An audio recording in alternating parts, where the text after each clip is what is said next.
हाँ तो प्यारे बच्चों नमस्कार। आज की इस वीडियो में आपका स्वागत है और मैं आपका भाई रवि कुमार। आज बात करेंगे क्लास 12th हिंदी का एक प्यारा सा चैप्टर है, आप लोगों का काव्य खंड का एक चैप्टर है पुत्र वियोग। क्या नाम है इसका? पुत्र वियोग नाम है। और इस चैप्टर का जो है संपूर्ण अर्थ जो है हम इस वीडियो में समझने वाले हैं। अगर ये वीडियो को आप देख लेते हैं तो एक भी नहीं छूटेगा, ऑब्जेक्टिव हो या फिर सब्जेक्टिव। तो आप लोग जो है बढ़िया से जो है वीडियो को देखिए और लगातार बने रहिए, ठीक है। चलिए तो थोड़ा सा शुरू किया जाए। तो शुरू करने से पहले हम क्या करेंगे, कविता का अर्थ समझने से पहले लेखक परिचय करेंगे।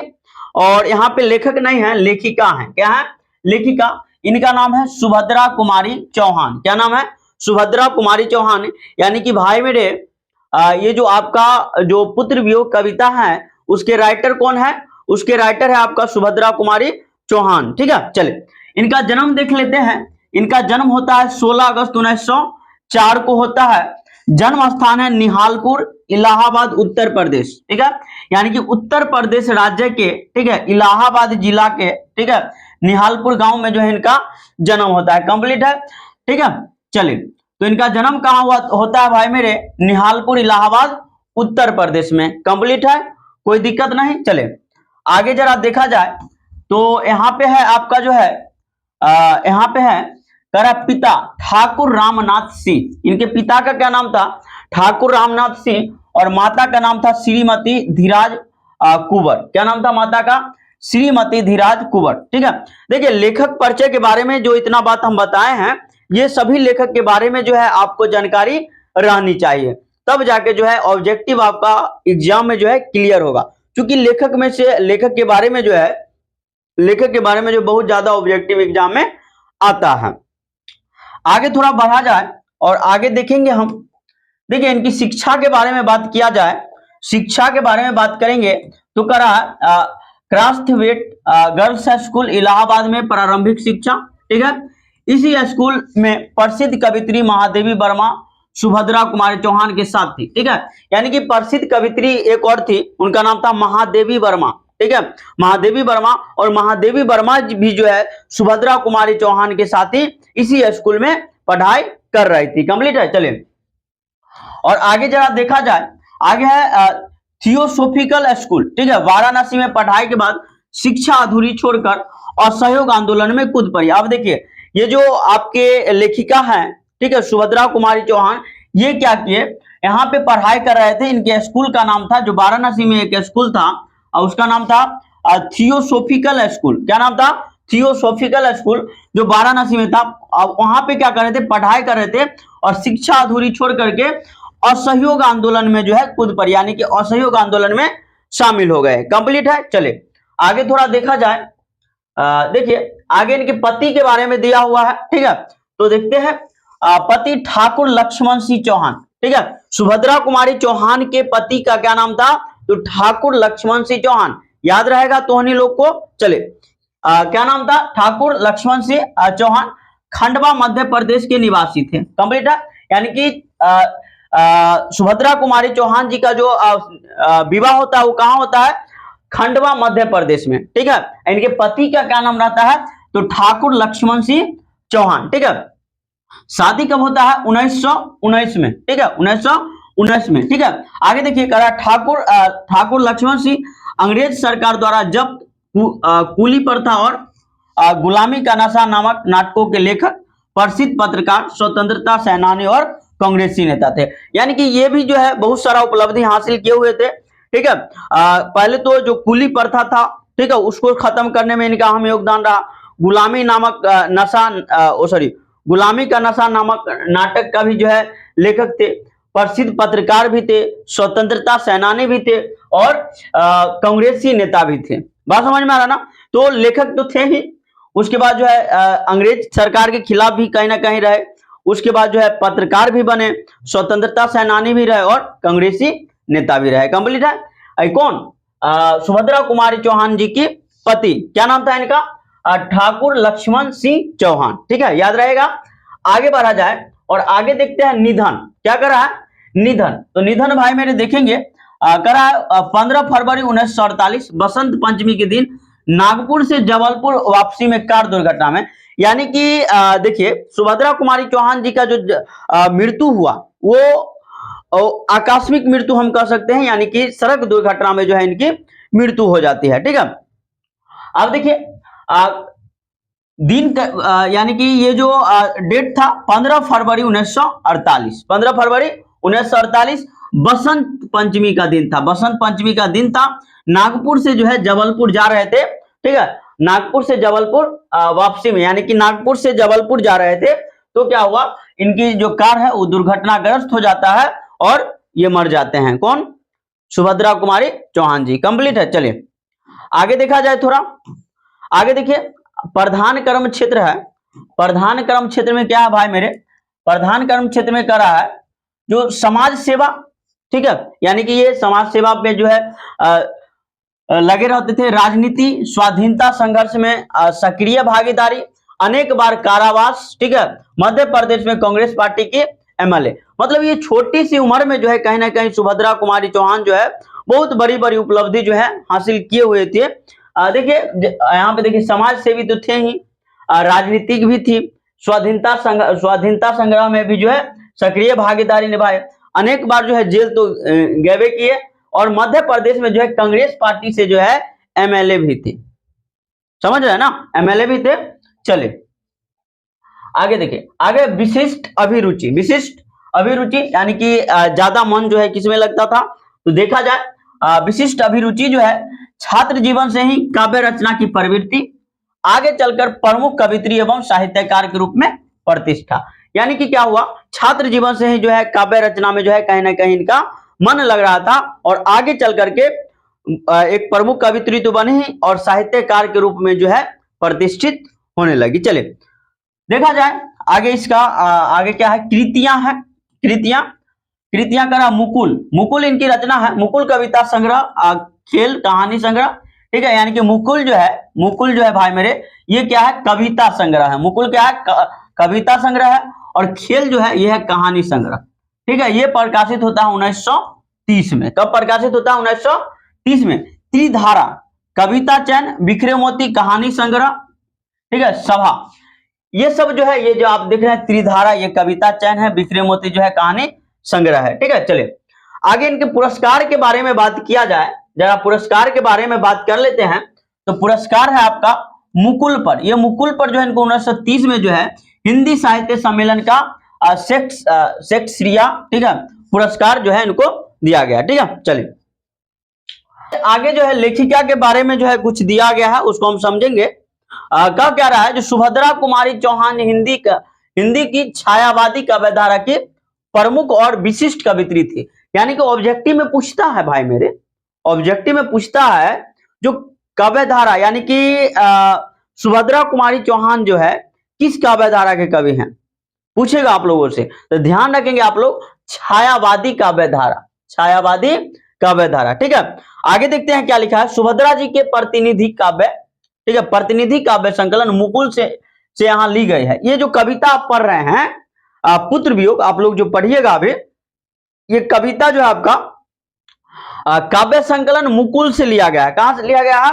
मुकुल से। ऑब्जेक्टिव में ये भी बात पूछेगा, जो पुत्र वियोग कविता किस काव्य संकलन से ली गई है, तो मुकुल से। ध्यान रखेंगे आप लोग। चले जाए आगे, थोड़ा बढ़ा जाए।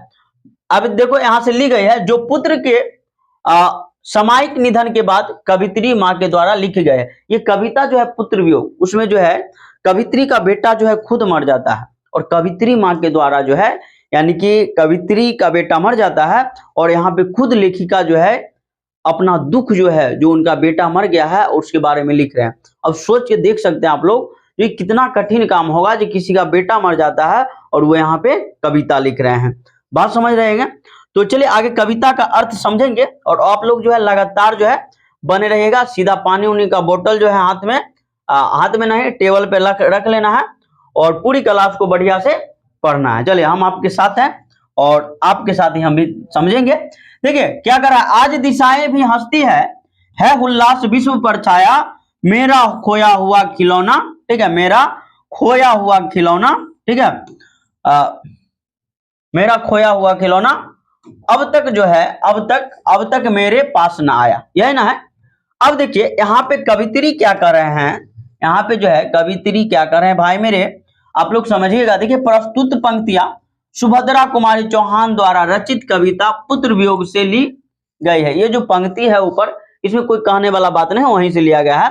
देखिए, जिसमें क्या हो रहा है, जिसमें उन्होंने एक माता के पुत्र खो जाने के बाद उसके मन की व्यथा का मार्मिक चित्रण किया है। ठीक है, इसमें कवित्री जो है एक माता का, ठीक है, एक माता जब अपने पुत्र को खो देती है, यानी कि उसका पुत्र मर जाता है, ठीक है, तब उसका जो है माता का क्या हाल होता है उसका विस्तृत चित्र बता रहे हैं, चित्रण कर रहे हैं। और हमको या आपको बताने का कोशिश कर रहे हैं जो किसी भी पुत्र को, ठीक है, मर जाने के बाद उसके माता का जो है क्या हाल होता है। देखिए, यहाँ पे कवि कह रहे हैं, ठीक है, कवित्री कहती हैं कि आज चारों ओर खुशी का वातावरण है और सारे संसार में खुशियां छाई है। देखिए, यहाँ पे लेखिका कह रही है कि आज जो है भाई मेरे, आज जो है चारों ओर, ठीक है, चारों ओर जो है खुशी का लहर है। ठीक है, पूरा संसार जो है खुश है, पूरा संसार क्या है, खुश है, पूरा संसार में जो है खुशियां छाई है। लेकिन लेकिन लेकिन क्या ये खुशियां मेरे लिए व्यर्थ है।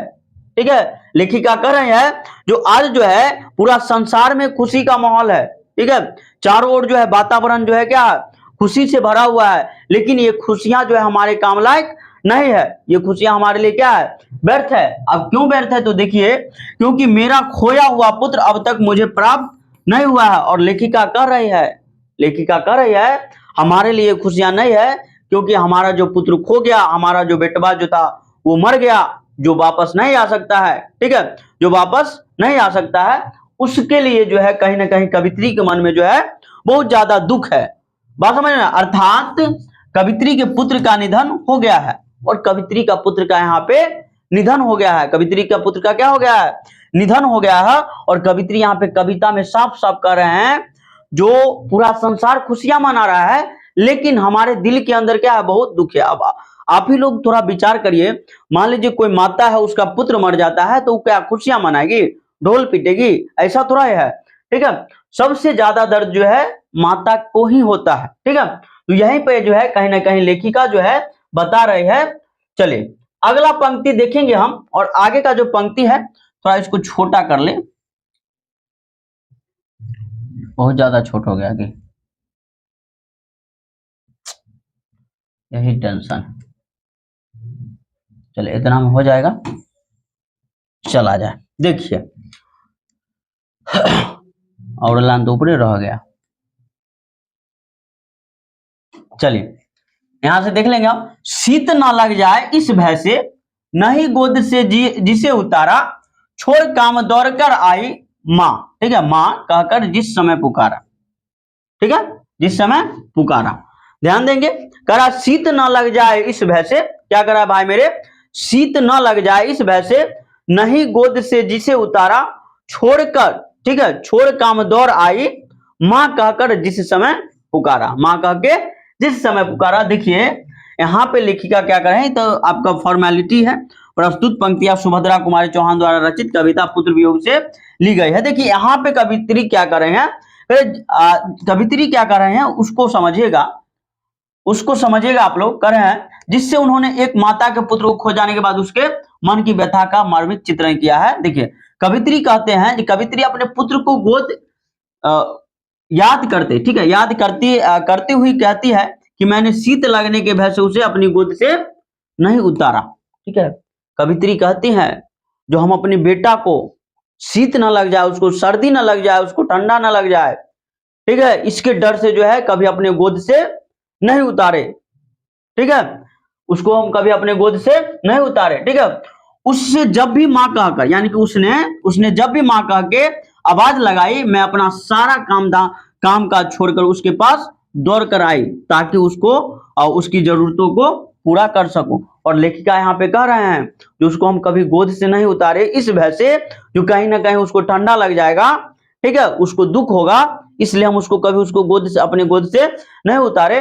और जब कभी भी उतारे और हम कोई भी काम कर रहे थे, ठीक है, तो जब भी हमको वो माँ कह करके एक बार पुकारा, तो हम दौड़ करके आ गए। हम क्या किया, हम दौड़ करके आ गए, ताकि उसको जो है उसका जो जरूरत है वो हम पूरा कर सके, उसको किसी भी प्रकार का कष्ट नहीं होने दिया। ठीक है, चलिए अगला पंक्ति हम देखेंगे, ये पंक्ति होता है समाप्त और आगे कहते हैं लेखिका, ये आपका एक लाइन है और नीचे होगा, कह रहा थपकी दे दे जिसे सुलाया, थपकी दे दे जिसे सुलाया। आगे देखते हैं आगे क्या है, बार बार क्या हो रहा है, चलिए जिसके लिए लोरियां गाई, जिसके मुख पर जरा मलिनता देख आंखें रात रात बिताए। ठीक है, यानी कि लेखिका क्या कर रहे हैं, देखिए यहाँ पे जो है कवित्री जो है, कवित्री अपने पुत्र को याद करते हुए कहती है कि मैंने जिसके हर एक सुख का ध्यान रखा, ठीक है, जिसे थपकी देकर सुलाया और जिसके लिए लोरियां गाई, उसके चेहरे पर छाई उदासी को महसूस करके जिसका रात भर जो है जाकर ख्याल रखा। ठीक है, जिसका रात भर जाकर को जो है ख्याल रखा। ठीक है, देखिए यहाँ पे लेखिका क्या कर रहे हैं, आप लोग बात को समझिएगा। लेखिका यहाँ पे कह रहे हैं, एक बार फिर से पंक्ति को पढ़ लेते हैं। देखिए यहाँ पे लेखिका कह रहे हैं जो थपकी दे दे जिसे सुलाया। ठीक है, लेखिका कह रहे हैं जो जब वो छोटा था, जब वो छोटा था तो कहीं ना कहीं हम उसको जो है हमेशा थपकी दे के ऐसे ऐसे थोड़ा सा हल्का हल्का जो थपकी दिया जाता है, उस दे करके जो है सुनाए, उसको जो है हम तरह तरह के लोरियां सुनाए। ठीक है, और उसका मुंह जरा सा भी मलिन होता था ना, जरा सा भी मलिन होता था, तो इस भय से जो उसको रात में कुछ हो ना जाए, इसलिए जो है पूरा पूरा रात जा करके हम रहे, पूरा पूरा रात जा करके रहे और उसके आंखों में, ठीक है, उसके आंखों में देखकर जो है पूरा रात बिता दिया ताकि इसको कुछ हो ना जाए। ठीक है, इसलिए अब देखिए, और वैसा पुत्र, लेखिका वैसा पुत्र जो है कहीं ना कहीं मारा जाता है, यानी कि मर जाता है, तो दुख तो होगा। देखिए आगे क्या कर रहे हैं, आगे कह रहे हैं जिसके लिए भूल अपनापन पत्थर को भी देव बनाया, कहीं नारियल दूध बतासे कहीं चढ़ाकर शीश नवाया। देखिए यहाँ पे लेखिका कर रहे हैं जिसके लिए सब अपनापन, अपना पराया जो भी होता है सबको क्या किए, लेखिका भूल गए, सबको भूल गए। ठीक है, और जो पत्थर था उसको भी देवता बनाया। ठीक है, यानी कि मंदिर मस्जिद जो भी होता है सब जगह जो है उसके लिए मन्नतें मांगती है। ठीक है, कहीं दूध चढ़ाती है तो कहीं नारियल चढ़ाती है तो कहीं बतासे चढ़ाती है। ठीक है, और प्रत्येक मंदिर में जाकर के, पत्थर के सामने जाकर के कहीं ना कहीं अपने पुत्र की सलामती के लिए जो है माता जो है दुआ मांगती थी, माता जो है दुआ मांगती थी।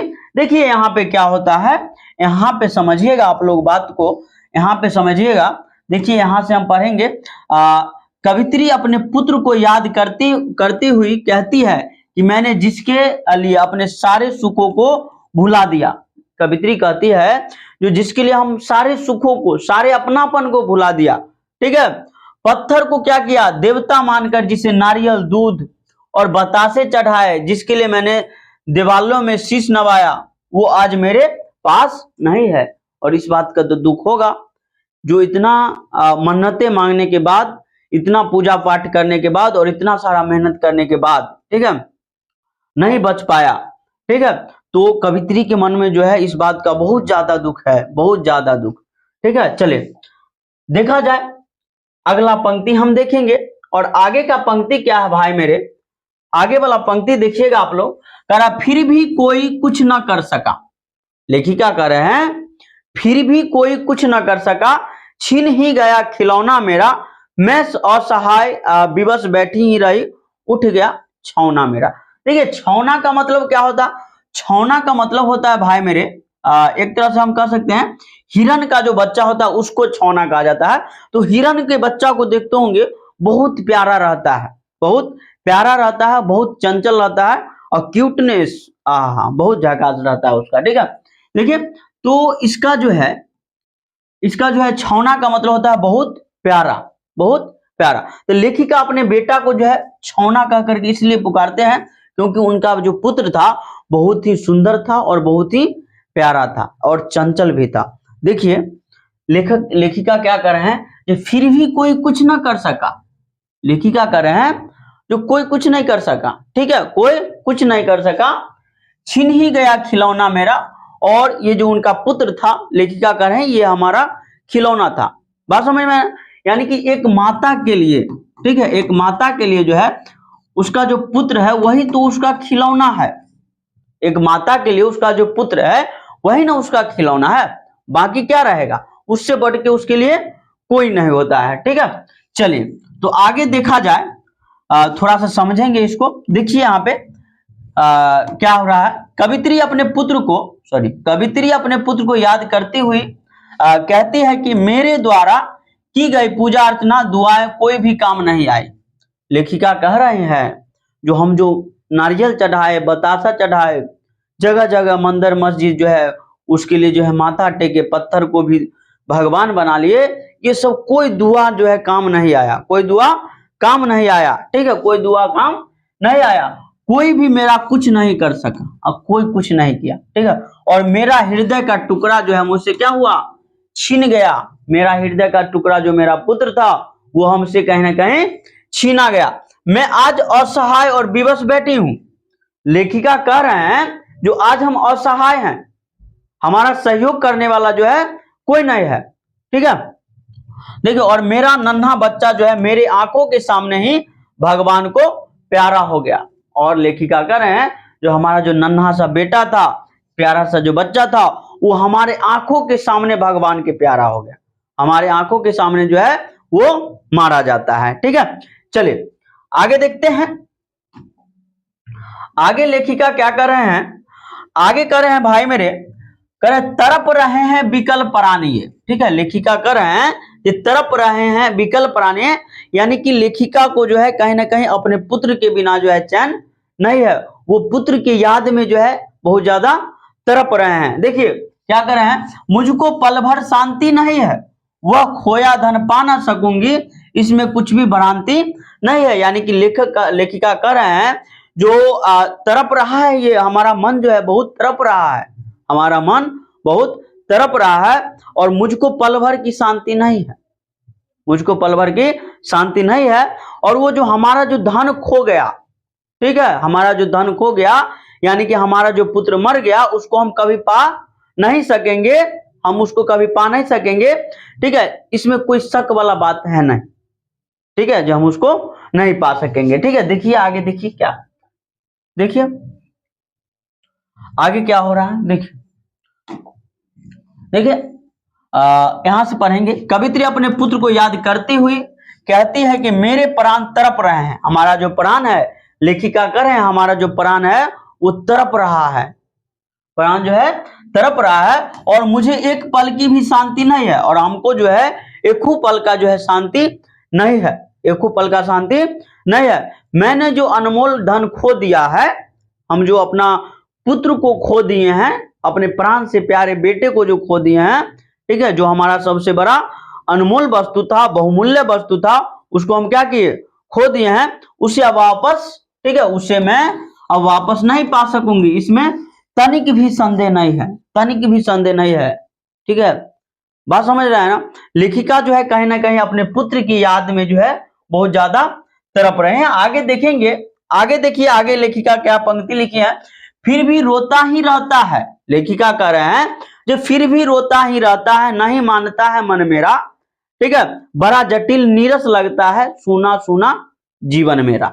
ठीक है, लेखिका कह रहे हैं भाई मेरे, जो मन जो है वो मानता नहीं है, जो तुम्हारा पुत्र मर गया है, तुम्हारा पुत्र मर गया है, और बड़ा जटिल लग रहा है, ये जीवन जो है बहुत नीरस लग रहा है, बहुत उदास लग रहा है, और जीवन कहीं ना कहीं सूना सूना लग रहा है। देखिए इसका अर्थ समझने का प्रयास करिएगा आप लोग। ठीक, कवित्री अपने पुत्र को याद करती हुई कहती है, ठीक है, अपने पुत्र को याद करते हुई कहती है कि मैं जानती हूं कि मैं अपने पुत्र को प्राप्त नहीं कर सकती। लेखिका कहती है जो हम जान रहे हैं कि अब हमारा पुत्र वापस नहीं आएगा, हम उसको अब प्राप्त नहीं कर सकते हैं, फिर भी मेरा हृदय जो है, मेरा मन जो है इस बात को मानने को तैयार नहीं है, इस बात को मानने के लिए तैयार नहीं है। ठीक है, जो मेरा जीवन जो है अब कठिन और नीरस सा हो गया है। यानी कि लेखिका कह रहे हैं जो हम जान रहे हैं जो हमारा पुत्र जो है अब वापस नहीं आएगा, ठीक है, लेकिन फिर भी हमारा मन जो है मानने को तैयार नहीं है, हमारा पूरा जीवन जो है नीरस और कठिन हो गया है, नीरस और कठिन हो गया है। कंप्लीट है, चलिए थोड़ा सा देखते हैं और अगला पंक्ति क्या है। आप लोग लगातार बने रहेगा, हम पढ़ा रहे हैं तो मजा आ रहा होगा। चले देखिए, यह लगता है एक बार यदि पल भर को उसको पास जाती, जी से लगाकर प्यार से सर सहलाकर सहला सहला उसको समझाती।